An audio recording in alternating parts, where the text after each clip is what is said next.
Welcome to the Rutgers Boardwalk.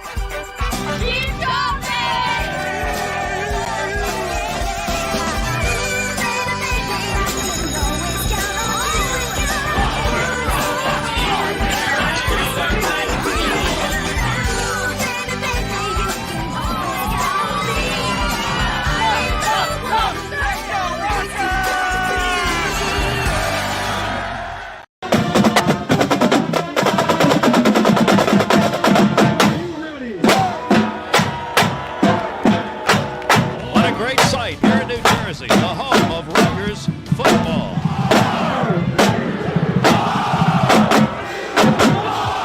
And the Scarlet Knights win it! There is pandemonium in Piscataway! And they continue to chop away!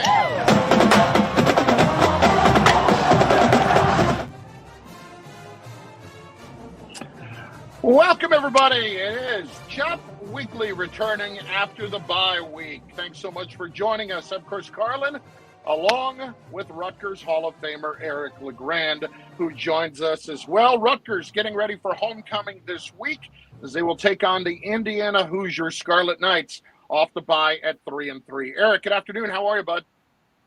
I'm doing well, Chris. How are you? I'm doing outstanding, and everybody got a little chance to breathe this weekend. They get a week off and get a bye week, an opportunity for the team to get healthier, heal up, and kind of get some ducks in a row, so to speak, because that first 6 weeks of the year absolutely flies by. So from a player perspective, what are the focuses with this bye week now over the last few days? It's when you come out of the bye week, you want to feel refreshed. You want to get focused for the second half of this season. And Rutgers bye week fell right in the middle of that, which is perfect. So you get 6 games, you get that bye week, and then you get 6 games after that. And you got to be ready to go out there and focus, especially a homecoming game.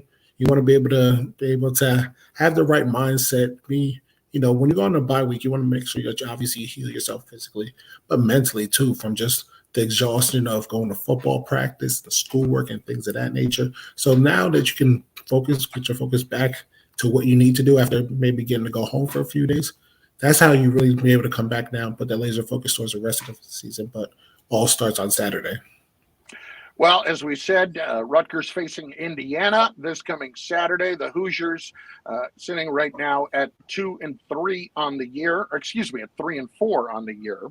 And they have played 7 games already. In just moments, we'll hear from Coach SCHIANO for his weekly news conference to preview the matchup with the Hoosiers. And we want you to be a part of the show. By all means, tweet us. Let us know where you are tuning in from. You can send the comments right along with the broadcast.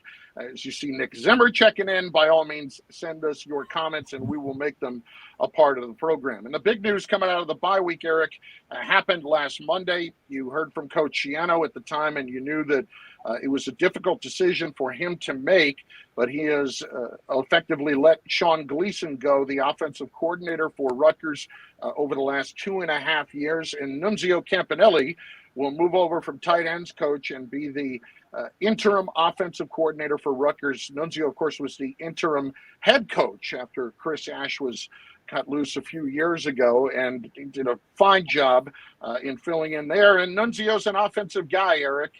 First of all, it's never easy. You could tell Coach SCHIANO really wrestled with the decision, had never let a coach go in the middle of the season, but at the same time, it just shows how important winning is, not just in the future, but winning is right now, and they had to do something to try to change their fortunes offensively. Yeah, winning is right now, Chris, and it's never easy because you got to think about the coach's family and how that abrupts everything. But at the same time, you have to think about the program and those kids and being able to go out there and compete at a high level week in and week out. And sometimes, unfortunately, it doesn't always fit the way that you want it to, and you need kind of that rejuvenation of somebody new in the room, new with the guys, get that energy back, saying, okay, it's not working, like we're down in the dumps, but now somebody else is there. Let's give them a shot. And we know what Coach Campanelli has been able to do with the Rutgers offense because he's been in that position before. So the guys are definitely excited for the opportunity. And like you said, it's never easy, and you wish Sean and his family nothing but the best for the future, but it's just something that had to be done at the moment. So Nunzio Campanelli takes over. He will also coach the quarterbacks. Joe Susan longtime Greg SCHIANO assistant, former head coach at Bucknell, will coach the tight ends for the rest of the season, something that he has done here before at Rutgers, as well as coaching the offensive line early in Coach SCHIANO's tenure the first time around, a guy who certainly knows his way around the football field and is an excellent coach. Eric, you know him very well. Coach Susan is somebody with a lot of intensity. Absolutely. Yeah, she was my first recruiting coach from Rutgers and was the one who gave me a scholarship to go there. So it's always good to see Coach Susan. Got to see him this past weekend as well. And I know he's excited to get working with the guys again. It's just someone who's been around the program, seen it built from the ground up, and is trying to do the same thing now. And he does bring a lot of intensity and hard work for those guys. So I'm excited for him to get that opportunity again. Okay, so Eric, what effect can Coach Campanelli have on the offense as Rutgers looks to just frankly score some more points here, especially considering how well the defense has played this season? Well, we're going to see, but honestly, just not being predictable, being able to get the defense off balance and not expecting, one thing coming on first down and the next thing on second down, and then you get set up if you're behind the six on third down. What are you going to do? So I think just being unpredictable, mixing things up, getting guys the ball that need to get the ball a lot during the game and not abandoning people when they're having success. I think that's where Nunzio fits in. He's whoever has the hot hand, he's going to ride, and we might see some razzle-dazzle plays, of course, but I just think that he has the ability to, understand what needs to be done and how to handle those situations and how to get the flow of the game is going. And when you say, okay, this person's got the hot hand right now, you find different ways to get them the ball, and then you find also your other playmakers and guys that played a lot of football there, finding a way to get them the ball more involved in the game, and also finding guys like a guy like Johnny Langan as well, not only lining up in the wildcat formation and running the ball, but try to get him down the field and in space as well. So I'm excited to see how Nunzio mixes it up this week. Eric, how about the defense for Rutgers, and as well as they have played this year? What's your evaluation through the first half of the season? Very impressed. Very impressed. Obviously, nothing is perfect, but the defense has fought. They fought hard, and obviously, this record is what it is, 3-3 right now, but they have put them in position pretty much every game, besides obviously the Ohio State game, but that is what it is. But they put the Rutgers offense and Rutgers team in position to win almost every game, and they see that they're starting to create turnovers as well. Max Melton had a great game the other day, punt block, and also an interception in the game. So you're seeing the middle linebackers and the other linebackers also to really develop and getting a lot of playing with Deion Jennings and Tyreen Powell and fitting in those running games and not letting teams run it down their throat over and over and over. And the defensive line, let's talk about Aaron Lewis. My God, what he was able to do this past week. He got his first sack, but he was getting in the backfield over and over and over again. So the defense is in a great spot, I believe, and they're only going to get better. In just moments, we'll have Coach SCHIANO's press conference as he previews the matchup with the Indiana Hoosiers this coming Saturday. It is a 12 noon kick at SHI Stadium, and it is homecoming this coming weekend. Always very special to get everybody an opportunity to return back to the banks and visit Rutgers years after graduation, get together with friends that you haven't seen in a long time. And there's going to be, as usual, outstanding events set up around the game. The boardwalk, which has been such a big hit this year, will open up on Saturday at 8 a.m., and there will be a heavy Halloween theme to it. There will be plenty of opportunities to get involved on the Halloween side, decorate pumpkins, candy for the kids, all kinds of fun stuff that will be a part of the boardwalk. And Eric, I have talked to a few of my friends. I have not been able to spend a lot of time out there because I've usually been pregame prep, but I have got to find my way out there, especially for some of those games, because I don't know about you. I used to dominate on those games on the boardwalk, especially shooting the water into the clown's mouth. Are you lying to us right now, Chris? I am not. I was flat out I promise. So you were elite at shooting the water into the clouds, man. Great. Elite was a word that I think is appropriate. Yes, elite. So you were winning all the giant teddy bears on the boardwalk when you were growing up, Chris. I got you. But no, I know in all seriousness, I got to go out there and experience it a little bit. The bass game. But here's Coach, and we'll talk about it a little bit after this. update on Gavin and how's he been handling this whole setback? Yeah, Gavin is doing better. He practiced last week, made some strides. So he's handled it well. I mean, he's disappointed that he was injured and couldn't compete, but it's good to have him back. How the offense kind of adjusted to the change with Nunzio, and where do you kind of feel like they are in that process of, making those changes? Yeah, I think there's been real good energy. Guys have worked hard to adjust to some of the tweaks that we've made. Again, the energy's been great, and that's really what I can judge right now. We'll see how that all adds up on game day, but they've worked very hard. Some guys that otherwise probably would have got a little more rest worked because there were some things that they had to get accustomed to. But overall, I think it's gone pretty well. I want to go through a couple guys, but with Gavin, you mentioned that he's back in practice, and I can't remember exactly what wording you just used, but how would you classify him for Saturday? Is he game time decision, or how would you classify? No, I think we're gonna have all three quarterbacks at our disposal. I think Gavin improved quite a bit. He practiced last week. Noah's hand is getting stronger by the day. It's not all the way back, but it's getting there. And Evan, although a little bruised up from playing a couple games, I think last week served them well to heal up. So I think we'll have our full quarterback pool. A few more guys. Longer B missed a couple games. Where's he? Not sure yet. It's going to be close. Hopeful though. Aaron, he's warmed up and dressed, but he hasn't played yet. Aaron Young. Yeah, he's getting better. Again, going to be close. I'm not sure. Victor, when you mentioned him a couple weeks ago, you said it'd be a long-term thing. Do you have an update on where he is, or if where he stands? Yeah, Victor will not be available on Saturday. As far as long-term, I can't tell you exactly how long he's going to be out. You said on the call that night after you parted ways with Sean that you've never done that before, and it was, you talked about your mood and stuff. But what's it been like this week with that? It's something totally different for you from a head coaching and leadership standpoint. What's it been like adjusting? Well, I think, first and foremost, we have a great group of guys in that room, right? And so now Nuns has moved into the leadership position, but the support of the staff is great. And I've been able to spend a lot of time with Nuns in the last, whatever it is, 7 days working through this. And, I just think everybody's kind of circled the wagons and is willing to do whatever it takes, including our players. So that's been good.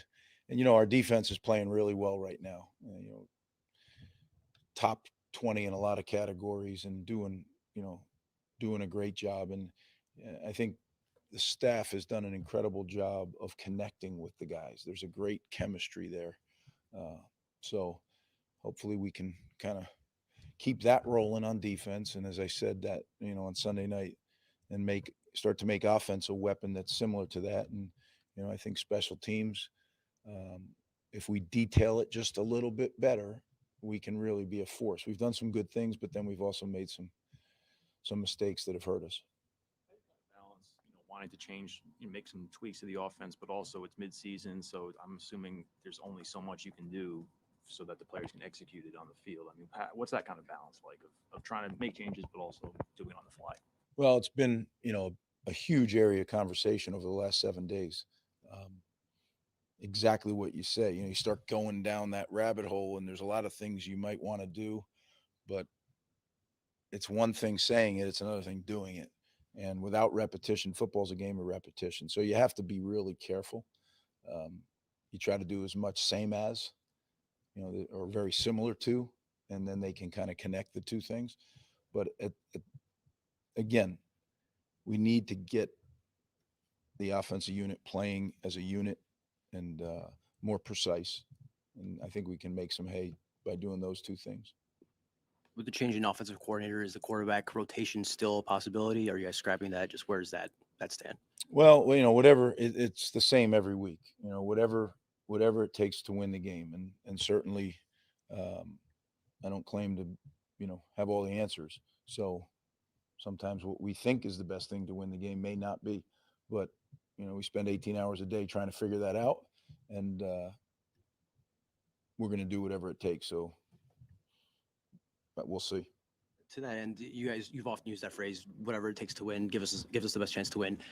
When that seems to be the priority. But how much do you balance development into that? For example, playing younger guys, getting them experience to grow, or can you balance those two things? Are they opposite ideas? Just how do you view that?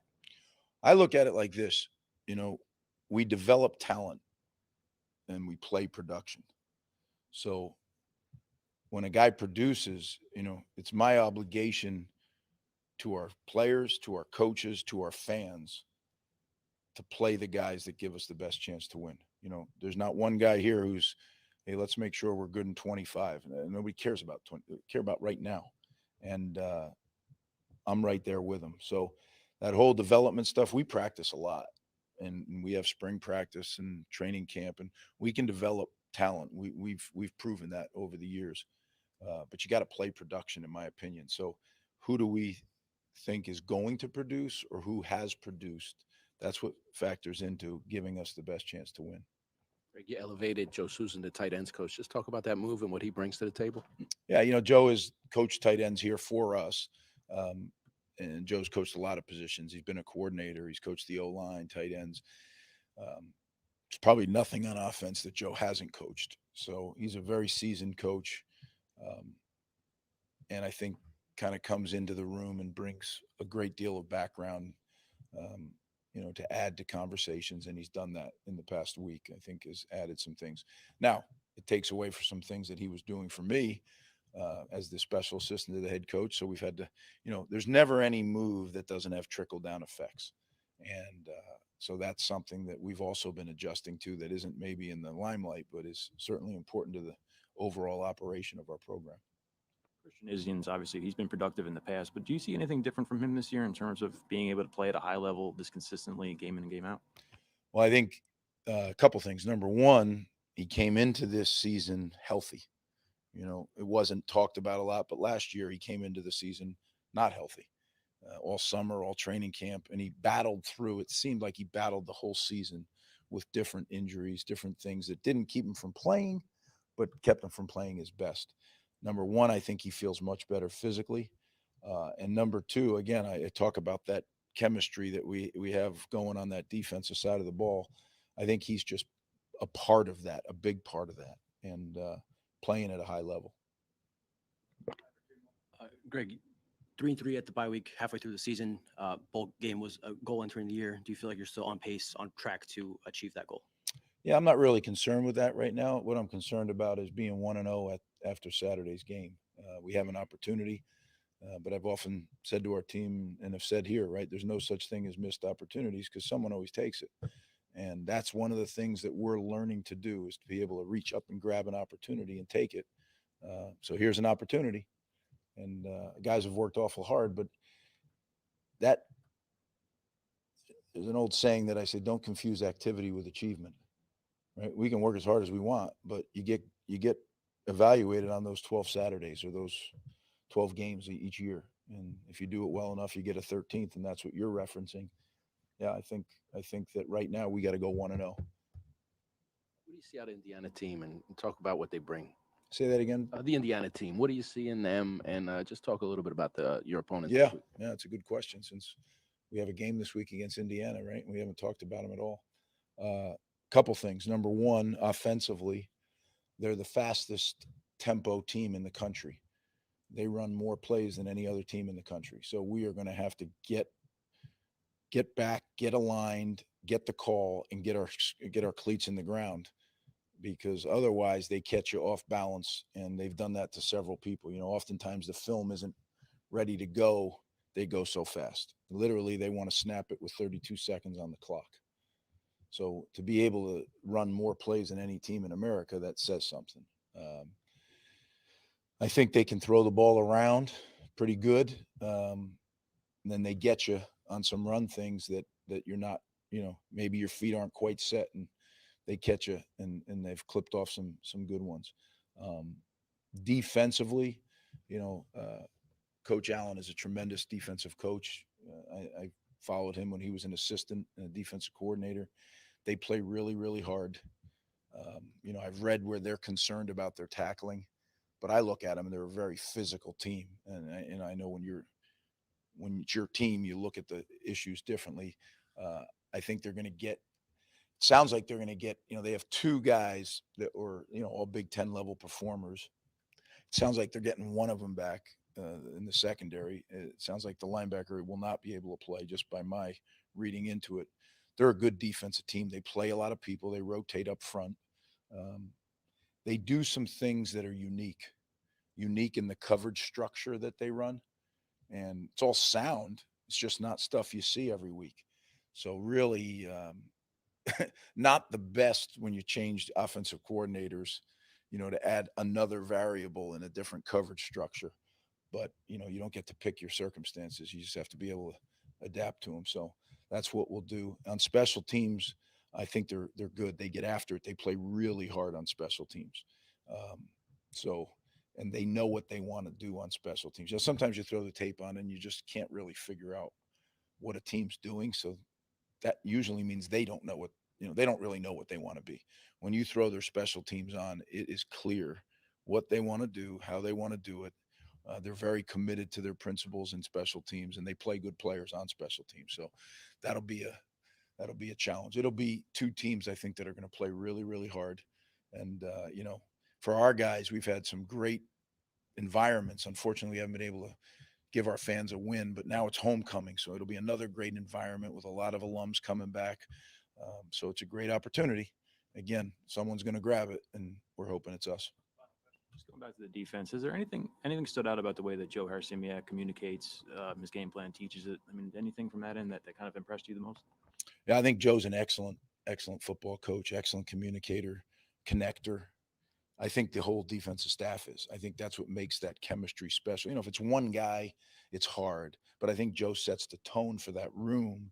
And I think all those coaches are of similar mind, and they all bring that to the players. And you can see it, just the energy on the defensive side of the football has been special. And we just got to keep building on that. And what we're trying to do is get the offense to catch up. And hopefully, I said it earlier in the year, I really believe we're going to be a better football team in November than we were in September. We've played a lot of people 6 weeks. We've played a lot of people. Young kids have gotten valuable game reps because they deserve to, not because, back to Brian's question, not just for developmental purposes, because they earned the right to do it. And you play production. When they produce, you keep playing them. So I think there's guys on both sides of the ball and on special teams that are newcomers or young guys that have deserved it. So I think the bye week gave us a chance to get some other guys' experience as well, which was huge. And, anytime you have a bye week, it's a great opportunity to help our guys get caught up academically, get to see some family and relax. So I think all that stuff was beneficial. Everybody's got nice, clean haircuts, right? That's one of the things you take an opportunity, except the head coach. He didn't, because he had a tough week, but I'll try to get my hair cut soon. All right. Thanks, guys. The thoughts of head coach Greg Schiano as the Scarlet Knights get ready for Indiana this week. Eric, first and foremost, the good news is getting healthier, and you hear that Gavin Wimsatt should be able to go on Saturday, that all three quarterbacks are going to be available for Rutgers. Now, how they will be employed, we will wait and see, but excellent news to hear that Gavin is feeling much better. Absolutely, and that's what happens on the bye week. You have an opportunity to get guys that don't get banged up again because of, you have that bye week off to get healthier, and now it allows you to be able to have all three of your quarterbacks that you want to develop for this season, and they all bring a little bit something different to the table. So now Indiana has to prepare a little bit more for all three quarterbacks because we have seen all three in the game before. So it's exciting stuff, and glad to hear that Gavin is doing better. I think we've seen three different quarterbacks in the same series a couple of times this year. Injuries and because of mixing things up for sure. Eric, just in terms of what Coach was talking about, you were a defensive guy primarily, but when you hear him talk about another team doing something that you don't see terribly often, a different kind of scheme, a different kind of twist on something, how much more difficult does that make it when you are preparing for that? It's definitely difficult because you don't know what type of look that you're going to get. And sometimes it takes you that first quarter to actually adjust to it, to see how they're attacking you. When you have a defense that is going to mix things up and not just play their regular defense that they play all the time, you have to think, okay, this is what we do. And you kind of have to guess on how they're going to game plan towards that. And you try to formulate a game plan for that. And then you see how they're playing you in that first quarter. And then you make your adjustments after each series that you come off to the side and say, okay, what did you see on this? You write it down. And then, okay, they attacked us this way when we did this. You write it down, and then you adjust to the game as you go forward. Well, Rutgers taking on Indiana this Saturday is a 12 noon kick. It is homecoming at SHI Stadium. Get there early. Enjoy the early tailgates, little Taylor ham and egg out in the parking lot. Check out the boardwalk. And, of course, everything around the boardwalk, the games, all the different kinds of food trucks, everything that the fans get to enjoy, the Ferris wheel, all of it. Absolutely outstanding if you haven't seen it yet. And there will be a Halloween theme to it this year for the kids, painting pumpkins, decorations, some costumes as well this coming Saturday. The boardwalk has been a huge hit so far, so make sure that you get a chance to check it out this week. So Rutgers takes on Indiana Saturday, 12 noon at SHI Stadium. We will see you there. For Eric LeGrand, this is Chris Carlin. Have a great week, everybody. See you Saturday. Spooky season. You know, game day is very, very special. It's one of those moments where we come together as a community. Rutgers, I feel like, really just is the heart of New Jersey. Just the state pride. Nothing beats New Jersey football. Driving up the turnpike, getting off at exit 9, tailgates. Set up, and they're in the same place they've been every single game for the last 30 years. I get so jealous because I'm going to work, but at the same time, just seeing everybody really connect as a community is so much fun. People that don't even know each other are just getting along, and watching our fans interact with the visiting team fans and just how much love everyone has for the sport. I'm Jersey proud because I am gritty. I love being part of this team. I think that's cool to see generations of Rutgers people. All the people that come back, our former athletes that come back, it's become quite the family here. I love just being a part of it. Wearing red every single week. Love to see this. I mean, where else are you going to get this? It's like one big family here in the stadium, and it's just a lot of fun and super exciting.